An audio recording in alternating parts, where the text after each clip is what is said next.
Singkat kata Mbak Bibip, jadi kenapa jumlah capres-cawapres itu tetap harus dibatasi? Sebenarnya tidak ada perintah untuk dibatasi. Cuma Mahkamah Konstitusi bilangnya boleh saja dibatasi, itu yang namanya rekayasa konstitusional, tapi syaratnya ini yang 5 tadi. Tapi perintah untuk membatasi sebenarnya nggak ada. Dan kalau menurut saya memang tidak sepatutnya juga dibatasi. Biarkan secara alamiah gitu. Karena harusnya kita berpikir, ini kan disebut tarung bebas ya, saya sering bilang sebenarnya pasar bebas. Pasar dalam arti biarkan warga juga ikut menyeleksi, walaupun belum secara langsung mencoblos begitu ya. Tapi sebelumnya warga sudah bisa memberikan melalui partai masing-masing, seperti memberikan sinyalemen-sinyalemen gitu. Wah kalau kandidatnya kayak begini nggak akan menang nih. Jadi pikirkan bahwa memilih capres-cawapres itu tidak seperti memilih ketua kelas. Saya yakin sekali makhluk-makhluk politik pasti akan mikirnya rasional. Kalau orangnya tidak tinggi elektabilitasnya, makanya harus dimulai dari awal, maka pasti akan terseleksi secara dalam tanda kutip alamiah gitu. Nah, jadi tidak perlu dibatasi, bahkan kalau perlu soal dominasi yang dibilang oleh MK itu harus dicegah. Nah, jadi barangkali terjadi juga koalisi besar. Kalau itu terjadi nggak apa-apa juga sepanjang koalisinya terjadi lagi-lagi secara alamiah lagi gitu. Tapi yang dimaksud oleh Mahkamah Konstitusi rekayasa konstitusi apa menurut Mbak Suwiti?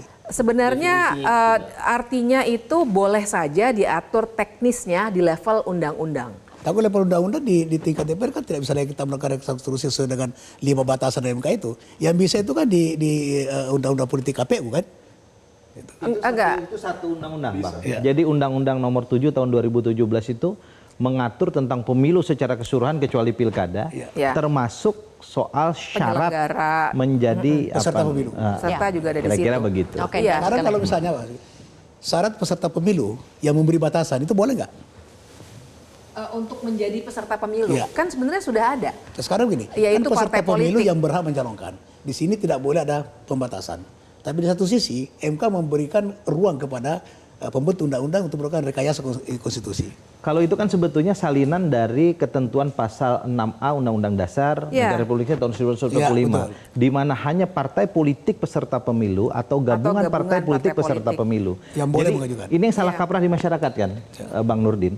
Orang menganggap begitu bikin partai politik terdaftar di Kementerian Hukum, lalu kemudian dia bisa nanti nyalonin calon presiden. Nah, di sini sebetulnya harus kita lurusin, Bang Iqbal. Iya, betul. Itu belum selesai, Harus ditetapkan harus jadi dulu masuk peserta dalam pemilu. proses persyaratan untuk menjadi peserta pemilu. Disitulah tadi ada verifikasi administrasi. Peserta pemilu yang 2024 atau 2029? Sepanjang kita belum merubah. Nanti iya. Kalau nggak berubah, berarti nanti ada lagi verifikasi. Nah, di situ yang kita harus hati-hati, karena menurut saya itu juga jangan terlalu dibatasi.